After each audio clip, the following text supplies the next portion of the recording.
बिस्मिल्लाहिर्रहमानिर्रहीम। अस्सलाम वालेकुम students, I hope you all are doing well. आज के इस सेकंड लेक्चर में आपको वेलकम करता हूँ। आज के इस लेक्चर के अंदर हम मोल्स पे बात करेंगे और मोल्स से रिलेटेड उन तमाम फार्मूलों को आपसे शेयर करेंगे जो आपकी एनएमडी कैट और इंटर टेस्ट के एग्ज़ाम्स में क्वेश्चंस को सॉल्व करने में हेल्प करेंगे। बहुत सारे ऐसे फार्मूले हैं जो आप नॉर्मल सेशंस के अंदर, रेगुलर प्रेपरेशन के अंदर, बोर्ड एग्ज़ाम्स की प्रेपरेशन के अंदर नहीं पढ़ते हैं, लेकिन जब आप इंटर टेस्ट के एग्ज़ाम में जाते हैं, किसी भी एनएमडी कैट के टेस्ट में आप अपीयर होते हैं या किसी और तरह के टेस्ट में आप अपीयर होते हैं, तो क्वेश्चंस होते हैं जिनको आप सही तरह से सॉल्व नहीं कर पाते। दो कि वो क्वेश्चन आपके इसी कॉन्सेप्ट से होते हैं, लेकिन आपने कॉन्सेप्ट को डीप नहीं देखा होता, आपने कॉन्सेप्ट को बिल्कुल बेसिक चीज़ों के साथ नहीं डिस्कस किया होता, इस वजह से आपके लिए कुछ परेशानी आती है। लेकिन I hope, I guarantee you कि अगर आपने इस लेक्चर में दिए गए तमाम फार्मूलों को अच्छी तरह से मेमोराइज़ किया, अप्लाई करना सीख लिया, तो आपका मोल से रिलेटेड और एवोगैड्रो नंबर से रिलेटेड कोई भी क्वेश्चन नेक्स्ट टाइम इंशाल्लाह मिस नहीं होगा। अब यहाँ से हम स्टार्ट करते हैं वेरी बिगिनिंग से, जो आपने बहुत दफ़ा ये फार्मूला पढ़ा भी है मोल से रिलेटेड, उस पर बात करते हैं। आपने मोल कैलकुलेशन के लिए एक फार्मूला पढ़ा हुआ है अपने क्लासेस के अंदर, mole equals to mass in gram divided by molar mass. यह आपने क्लास 9th में भी पढ़ा है, क्लास 11th में भी पढ़ा है, और इससे रिलेटेड आपने बहुत सारे न्यूमेरिकल सॉल्व भी किए हुए हैं। लेकिन अक्सर औकात इंटर टेस्ट के एग्ज़ाम में आपका डायरेक्ट क्वेश्चन ग्राम से मैथ देकर नहीं आता। क्वेश्चन अक्सर होता है किलोग्राम दिया होता है, अक्सर उसमें मिलीग्राम दिया होता है, तो स्टूडेंट कंफ्यूज हो जाता है। स्टूडेंट ने तो फार्मूला के अंदर ग्राम पढ़ा होता है, या तो वो कंफ्यूजन में आके क्वेश्चन को छोड़ देता है, या फिर इसी फार्मूले को एज इट इज़ यूज़ करके वो उसको गलत कर बैठता है। तो आपके पास दो ऑप्शन है कि आपने क्या करना होगा, आपने इस किलोग्राम को ग्राम में कन्वर्ट करना है और मिलीग्राम को भी ग्राम में कन्वर्ट करना है, और फिर अपने फार्मूले के अंदर पुट करके क्वेश्चन को सॉल्व कर लेना है। दूसरा तरीका यह है कि आपने इस फार्मूले के अंदर थोड़ी सी चेंजेस ले आनी है। वो चेंजेस क्या होंगी? वो चेंजेस ये हैं कि आपने फार्मूले में, अगर आपको वो किलोग्राम दे रहा है, आपने एज इट इज़ लिखना है किलोग्राम, मैथ इन किलोग्राम, लेकिन साथ में 10⁻³ को मल्टीप्लाई कर देना है। आपका क्वेश्चन इससे सॉल्व हो जाना है, ठीक है। अगर दूसरा है, अगर आपके पास मिलीग्राम है, तो आपने इसमें थोड़ी सी मज़ीद चेंजेस लानी है। क्या चेंजेस लाएंगे? आपके पास आसान है कि आप उसी तरह से मैथ इन मिलीग्राम रखें, लेकिन यहाँ पर 10⁻³ कर दें, ठीक है। तो अगर मिलीग्राम का आएगा क्वेश्चन, तो आपने क्या करना होगा, 10⁻³ को मल्टीप्लाई करना है, और अगर किलोग्राम का क्वेश्चन आएगा तो आपने 10⁻³ को मल्टीप्लाई करना है। इन दो बातों को आप अपने जहन के अंदर रखिएगा, आपके बहुत सारे क्वेश्चन इससे रिलेटेड सॉल्व हो जाने हैं। अब नेक्स्ट एक और चीज़ पे आते हैं। इस फार्मूले में अक्सर इस फार्मूले को रीअरेंज करके इस पे क्वेश्चंस आते हैं, तो हम उस पर अभी डिस्कशन करेंगे। जी हाँ, यस, यही फार्मूला दोबारा से ले आते हैं, math in gram divided by molar math. अब आपके मल्टीपल तरह के क्वेश्चन इससे आते हैं, ठीक है, जिसमें एक तो सिंपल है, मोल पूछा जाए, आप ये formula as it is use कर सकते हैं। किलोग्राम आए या ग्राम आए या मिलीग्राम आए, आपको मैंने चेंजेस करनी सिखा दी हैं। अब एक और तरह का क्वेश्चन आता है, आपके पास बाज़ वक़्त क्वेश्चन आता है, आपसे मैथ्स पूछा जाता है, तो मैथ्स के लिए आपने इस फार्मूले को रीअरेंज करना है। आप मैथ्स इधर रखेंगे, ये इधर जाके इसके साथ मल्टीप्लाई हो जाएगा, तो mass equals to mole multiply by molar mass, ये आपका फार्मूला बन जाएगा। आपने इसको यूज़ करना है, ठीक है। अच्छा, एक और चीज़ है, अक्सर आपके पास क्वेश्चन होता है जिसमें वो आपको मोल देकर मोलर मैथ्स का पूछता है, तो आपने फिर इसी फार्मूले को रीअरेंज करना है। अगर आपको वो मोल दे रहा है और मोलर मैथ्स का पूछ रहा है, तो आपने क्या करना है, मोलर मैथ्स को आपने यहाँ ले आना है, ठीक है, और मोल यहाँ डिवाइड हो जाना है। तो ये आपके पास एक और फार्मूला बन जाएगा जो मोल कैलकुलेशंस में आएगा। एक और फार्मूला है जो बड़ा बेसिक सा है, उसको भी हम यहाँ देख लेते हैं, जो आपने पढ़ा भी है, कैलकुलेशंस भी की हुई हैं। जो हमने पढ़ा हुआ है, mole equals to number of particles divided by Avogadro's number, number of particles divided by Avogadro's number. ये फार्मूला यूज़ कर लेना है। अब इसमें भी मुख्तलिफ़ तरह के क्वेश्चन आते हैं, number of molecules, number of atoms, number of ions, ये आते हैं। तो आपने इस फार्मूले को रीअरेंज कैसे करना होगा, नंबर ऑफ़ पार्टिकल्स।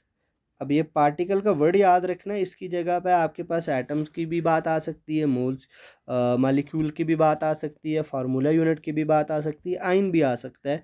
तो क्या होगा, मोल multiply by N A.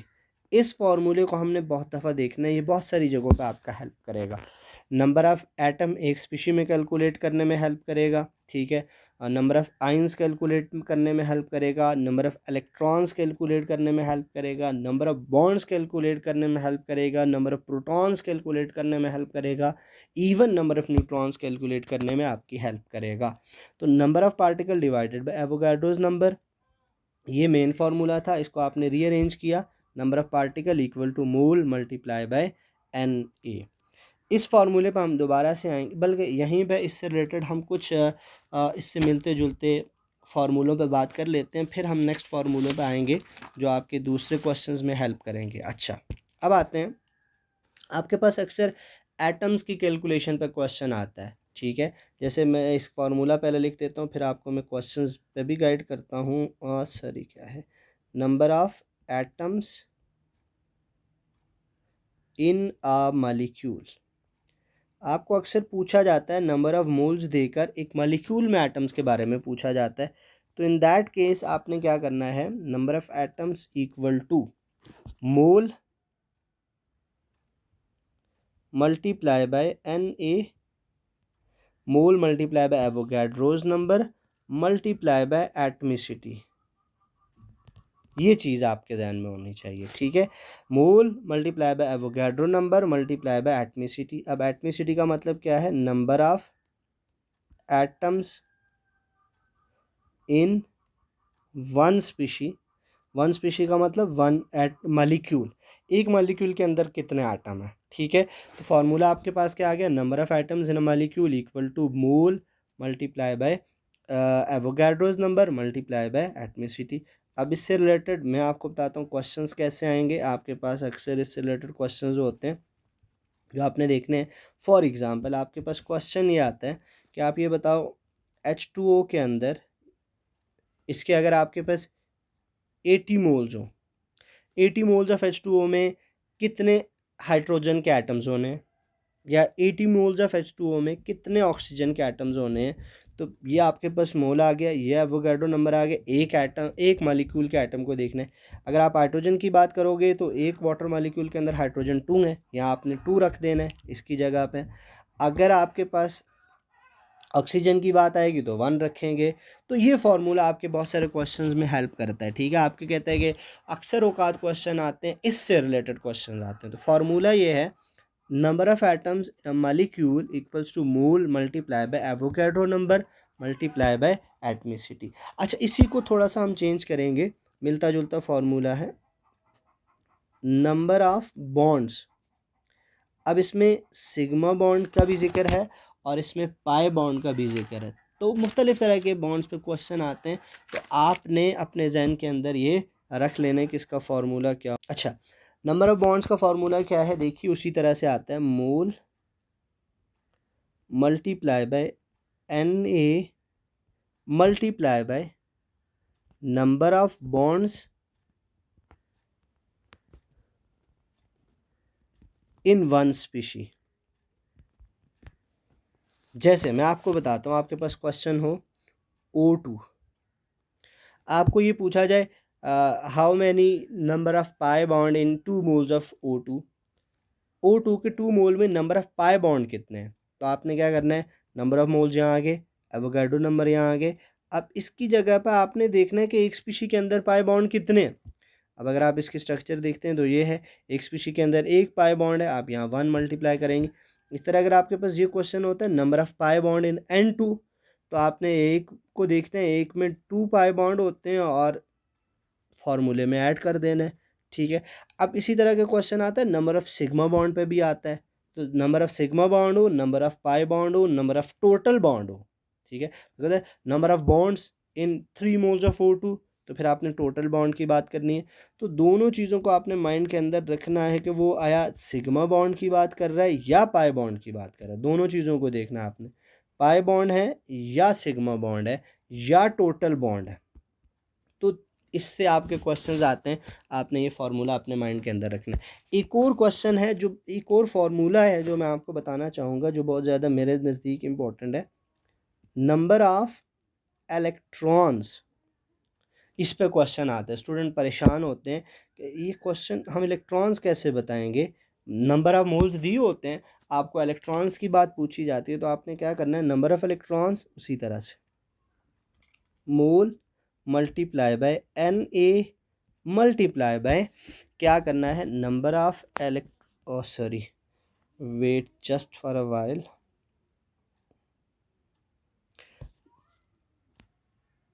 Yes, number of electrons in one species, उसी तरह से वही चीज़ आ जानी।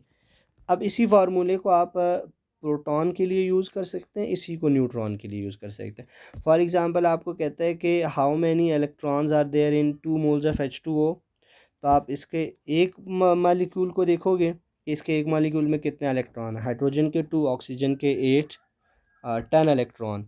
तो ये बाकी मोल्स देखोगे, एवोगाड्रोस नंबर देखोगे और इसको देखोगे, तो आपने इस फार्मूले को, ये आपका प्रोटॉन कैलकुलेशन में भी हेल्प करेगा, इलेक्ट्रॉन कैलकुलेशन में भी हेल्प करेगा। ये फार्मूला है जो आपने अच्छी तरह से अपने जहन के अंदर रखना है। ये आ गया पार्टिकल कैलकुलेशन से रिलेटेड। ये एक बड़ा सिंपल सा फार्मूला आप अपने क्लासेस के अंदर पढ़ते हैं, लेकिन यहाँ आपने देखा है कि आपके एनएमडी कैट के अंदर, इंटी टेस्ट के अंदर किस तरह के क्वेश्चंस आते हैं। इलेक्ट्रॉन कैलकुलेशन पे आते हैं, प्रोटॉन कैलकुलेशंस पे आते हैं, न्यूट्रॉन की कैलकुलेशंस पे आते हैं, बॉन्ड्स की कैलकुलेशन में आते हैं, टोटल बॉन्ड की कैलकुलेशन में आते हैं, पाई बॉन्ड की कैलकुलेशन पे आते हैं, सिग्मा बॉन्ड की कैलकुलेशन पे क्वेश्चन आते हैं।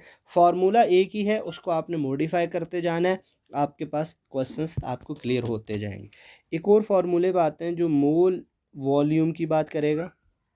मोल equals to volume divided by molar volume, ये क्वेश्चन है। अब यहाँ याद रखना है, वॉल्यूम इन डीएम क्यूब दिया होगा, डेसीमीटर क्यूब की बात करता है, ये एक आपके पास फार्मूला है, ठीक है। अब इस पे भी वही चीज़ है कि वॉल्यूम आप लीटर्स में भी लेते हो, मिलीलीटर्स में भी लेते हो, सेंटीमीटर क्यूब में भी लेते हो। तो अब अगर आपका वॉल्यूम लीटर में हो तो फिर तो बात ठीक है, वो लीटर डेसीमीटर क्यूब बराबर होते हैं, लेकिन मिलीलीटर में हो, सेंटीमीटर क्यूब में, तो आपने इस फार्मूले को थोड़ा सा मॉडिफाई करना है। कैसे करेंगे, इसमें थोड़ी सी एडिशन मैं आपको बता देता हूँ। आपने क्या करना है कि अगर आपके पास वो कहता है कि volume in milli centimetre cube या वॉल्यूम इन मिलीलीटर, तो फिर आपने 10⁻³ से इसको मल्टीप्लाई कर लेना। ठीक हो गया, ये फार्मूला है, इसको आपने अपने माइंड में बिठाना है, इससे रिलेटेड क्वेश्चन आप सॉल्व करेंगे।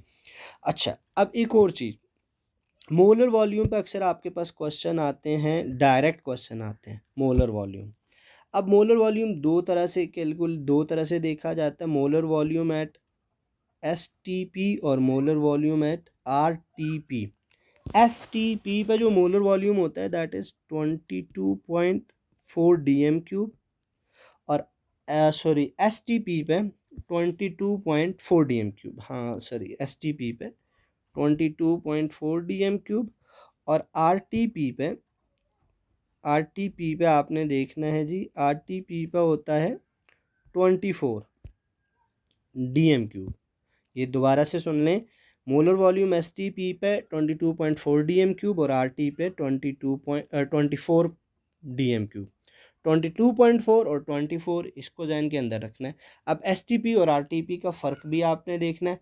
आरटीपी होता है 25 डिग्री और 0 atm, ठीक है, और एसटीपी होता है 0 डिग्री और 1 atm।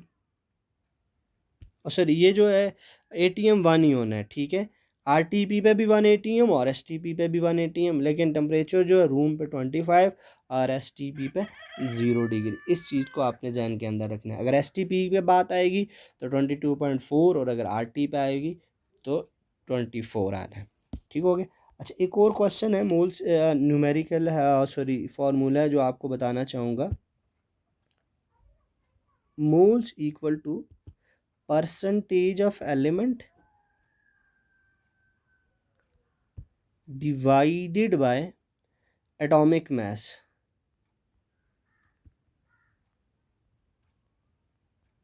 ये क्वेश्चन है, ये बड़ा इंपॉर्टेंट है। ये फार्मूला अक्सर आपके पास एक क्वेश्चन आता है जिसमें वो एक कंपाउंड देता है और उस कंपाउंड में बाजुकात तो परसेंटेज दे देता है, बाजुकात नहीं देता, बाजुकात मास देता है। फॉर एग्जांपल आपको कहता है 20 gram of NH3, 20 gram of NH3 है। आप ये बताओ इसमें H के कितने मोल है, हाइड्रोजन के कितने मोल है। तो इस कैलकुलेशन में आपका ये फार्मूला लगेगा जिसमें आप पहले इसकी परसेंटेज देखोगे, फिर उसके बाद आपने इसके एटॉमिक मास से डिवाइड करके ये कैलकुलेशन कर लेनी है। एक और मोल कैलकुलेशन से बड़ा सिंपल सा फार्मूला है जो आपके माइंड में होना चाहिए। Mole equals to molar mass multiply by volume. Volume से भी आप कैलकुलेशन कर सकते हैं, ठीक है। वॉल्यूम बाजू का दिया होता है और आपको मोल कैलकुलेट करने का कहा जाता है, या मोल देकर वॉल्यूम का कैलकुलेशन की बात की जाती है। तो आपने ये फार्मूला यूज़ करना है। तो अगेन आपने लीटर, मिलीलीटर, सेंटीमीटर क्यूब, इन तीनों चीज़ों का ख्याल रखना है, ठीक है। ये ऐसे फार्मूले हैं जो अगर आप मेमोराइज़ कर लेते हैं तो मेरे ख्याल से आपका इंट्री टेस्ट का किसी तरह का क्वेश्चन मिस नहीं होना चाहिए। कुछ एक दो में न्यूमेरिकल आपको सॉल्व कर देता हूँ, ठीक है, और ताकि आपको ये हेल्प करें नेक्स्ट क्वेश्चंस को सॉल्व करने के लिए। एक क्वेश्चन ये है, आपसे पूछता है 4.25 ग्राम ऑफ NH3 में कितने मालिक्यूल होंगे। क्वेश्चन ये है कि the number of molecules in 4.25 gram of NH3, इसके आपने मालिक्यूल्स बताने। अब आप देखें आपने क्या करना होता है, बड़ा सिंपल वे में आपने जाके क्वेश्चंस को लेना है। अब आप जब भी मोल कैलकुलेशन के क्वेश्चन आएंगे, एक तो आपने देखना होगा मोलर मास को रिलेट करना है और दूसरा आपने क्या करना होता है, एवोगैड्रो नंबर से रिलेट करना है, ठीक है। अब आप देखो ग्राम को छोड़ें, फिलहाल आप कहो 1 मोल ऑफ NH3 देखो किसके इक्वल होना है, 17 ग्राम, ठीक है। और उस 17 ग्राम में कितने मालिक्यूल होने हैं, 6.023 इंटू 10⁻23 होने। अब आपको कहते हैं 4.25। अब आपने आइडिया लगाना है कि क्या ये कैलकुलेशन कैलकुलेटर को यूज़ किए बगैर होती। लेट्स सपोज आप इसको क्या कहते हो, हाफ करते हो, कितना हो जाएगा, 8.5 हो जाएगा। ये भी हाफ हो जाएगा, 3.011 इंटू 10⁻23 हो जाना है, ठीक है। इसको अगर आप मज़ीद हाफ़ करो तो मेरे ख़्याल से हमारे क्वेश्चन का आंसर पहुंच रहा है 4.25। मज़ीद हाफ़ करो तो ये भी तो हाफ़ हो जाना है, ठीक है। क्या हो जाएगा, 1.5 इंटू 10⁻23। अब आपको मैंने एक फार्मूला भी दिया हुआ है, आप ये शॉर्टकट वे भी यूज़ कर सकते हो, ठीक है। तो दोनों तरह से आप क्वेश्चन को सॉल्व कर सकते हो, ठीक है। इस तरह कुछ और क्वेश्चंस मैं आपके साथ शेयर करता हूँ, आपने ख़ुद उनको ट्राई करना है, ठीक है। और फिर मुझे बताना है कि आपने इन फार्मूलों को यूज़ करके क्वेश्चन को सॉल्व करना सीखा है या नहीं है। एक क्वेश्चन है जिसमें कहता है आपके पास 8.4 ग्राम ऑफ NH2 है और इसमें ये बताओ पाई बॉन्ड्स कितने हैं। क्वेश्चन ये है कि how many pi bonds are there in 8.4 gram of N2, ये बताना है। एक और क्वेश्चन आपको दे रहा हूँ, आप ये बताओ 18 ग्राम ऑफ H2O है और इसमें ये बताओ इलेक्ट्रॉन्स कितने हैं, ठीक है। एक और क्वेश्चन है कि how many electrons are there in 18 gram of H2O। Formula मैंने आपको दिया हुआ है, उस फार्मूले को आपने यूज़ करना है। एक और क्वेश्चन आपको दे रहा हूँ जो आपने सॉल्व करना है, जो आपको बहुत ज़्यादा हेल्प करेगा हाँ इस तरह के क्वेश्चंस में, जिसमें आपसे पूछ रहा है कि how many molecules are there in 1 drop of water, ठीक है। ये देखो क्या कहता है, molecules in 1 drop of water, number of molecules in 1 drop of water. इस पर आपने कोशिश करनी है इस क्वेश्चन को सॉल्व करके देना है, ठीक है। तो नेक्स्ट लेक्चर के अंदर हम इन क्वेश्चंस के सॉल्यूशन भी देंगे, और फिर इंशाल्लाह कुछ और इम्पोर्टेंट टॉपिक हैं जिसमें आपके पास शार्ट ट्रिक्स आएंगी, लिमिटिंग रिएजेंट, एक्सेस रिएजेंट को कैलकुलेट करने पे, और यील्ड की कैलकुलेशंस पे लेक्चर्स आएंगे जिसमें हमारा ये चैप्टर कवर अप हो जाना है। आई होप ये लेक्चर आपके लिए बहुत ज़्यादा हेल्पफुल रहा होगा। We will see you in another lecture. Till then, thank you very much.